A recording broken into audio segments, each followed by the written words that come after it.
So here's my review for Captain Marvel. I will not be giving up any spoilers because I don't think right now is the time for me to mess this movie up for people that haven't seen it, because it's still early. Like, this is the second week. This movie broke all kind of records so far. It's made like 500 million in like 1 week, so it's gonna just slap $1 billion easily. This movie is dope. Now, a lot of people will feel like it hasn't met the expectation because the hype, we're talking ever since last year, ever since they announced Captain Marvel, saying that Captain Marvel was the most powerful being on planet Earth, even more powerful than Thanos. So the expectation may not suit Marvel fans, but overall this is a good movie, and I'll go into detail. Samuel L. Jackson hasn't been in any Marvel movie for this period of time.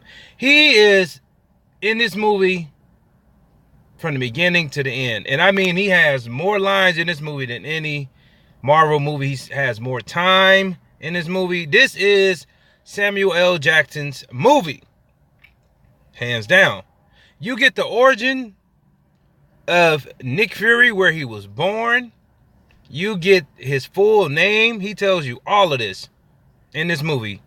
What he was doing before he joined S.H.I.E.L.D., as well as Agent Coulson. You get a chance to see both of these guys in their younger days, and that's great for purists, because we didn't know this stuff. Brie Larson playing Captain Marvel. She does a good job. This is not easy, people, for her to take on this role as this character, because this character is the most powerful being in the world. It's a lot to endure that. Once you realize all the stress she has on her shoulders, and this is just the introduction, because what she has to do in Avengers Endgame will show what she really can do. Now, this is an origin. Don't get it twisted. This is an origin movie. It's not a prelude. It's more like an origin. It's telling us about, like I said, Nick Fury, Agent Coulson, the S.H.I.E.L.D. origin is set in the 90s. And what I love about this movie also is that a lot of it's made in downtown LA. I was picking the spots. It's like, man, this is right at home. 7th Street, the subway, and it's set in the 90s, and it has this 90s feel that's so good about it. You hear TLC, don't go chasing water. All of this makes the whole theme of the movie perfect for the 90s. Even with the blockbuster trailer. I know you guys saw that when she falls through the Blockbuster store, but we all know the storyline. If you don't know, Brie Larson plays Captain Marvel, and she's part of the Kree civilization, which is in a whole nother galaxy. Now, Brie Larson, or Captain Marvel, has a loss of memory. I'm trying to explain it to you without spoiling the movie.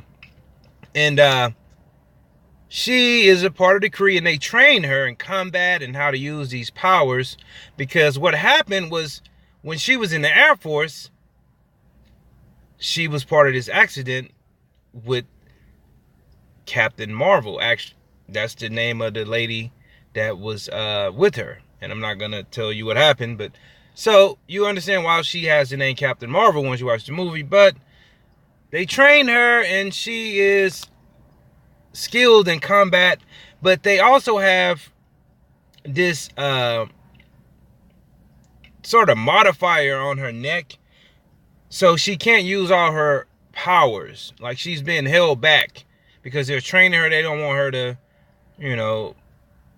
I guess, use the powers against her. But her power comes from the Tesseract. That's what you will find out, that this source of energy that they're tracking is from the Tesseract, and I'm not going to tell you how, but it blows up somehow, and she absorbs the energy. So she actually gets power from the Tesseract. That's how she's so powerful. And she doesn't use all the powers. That's why this is an origin movie. She taps just little bits of the powers, and in the end, you get a chance to see her use some of the powers, but she still doesn't use it to the full potential, which everyone know we're waiting for her to use her powers in Endgame. So that's all I can basically tell you. And I'll touch bases and say the storyline is good. What you think you're gonna see, you're not going to see. The people you think are who they are really are not who they are. And the Skrulls do a very good job of fooling everybody. I'll say that.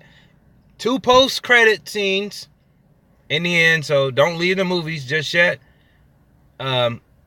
We find out how Samuel L. Jackson lost one of his eyes, which I'm still dying in laughter just thinking about what happened. And the cat steals the show.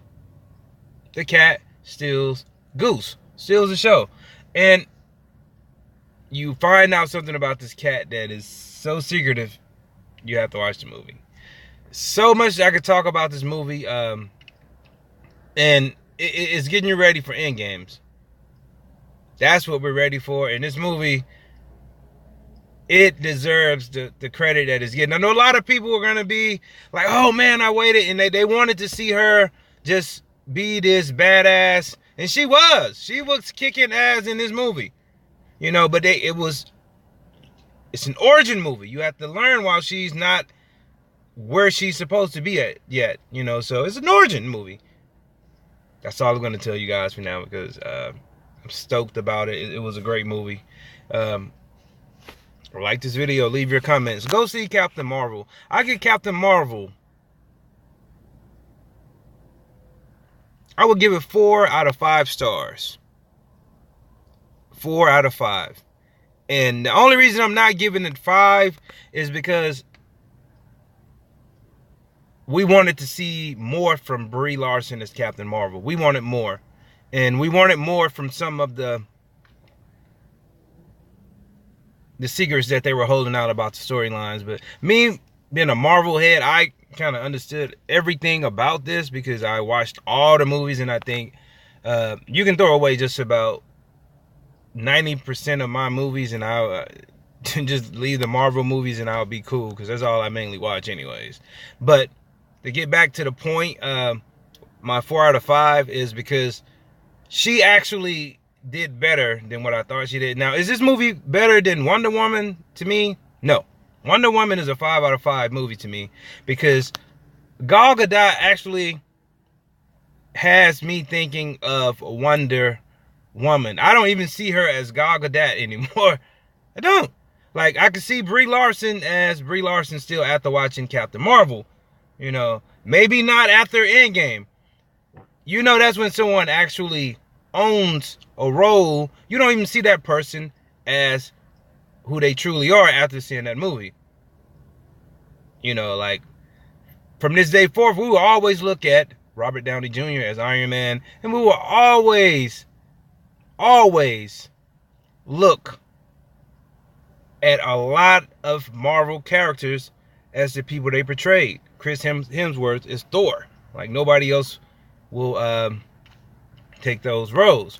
Chris Evans is Captain America. I don't even know who Chris Evans is. But Captain America, that's my guy. That's who he is. But hey, man, you guys are going to really enjoy this movie. You're going to get people saying that they thought this and thought that, but I'm a purist. I'm telling you, it will take you for a ride. You got 2 hours of a good ride, and you're going to enjoy it. It's laughter, fun, something for everybody in here.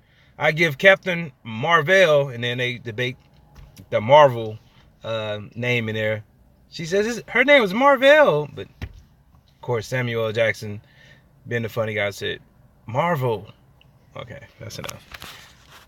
Like this video, leave your comments, and subscribe later.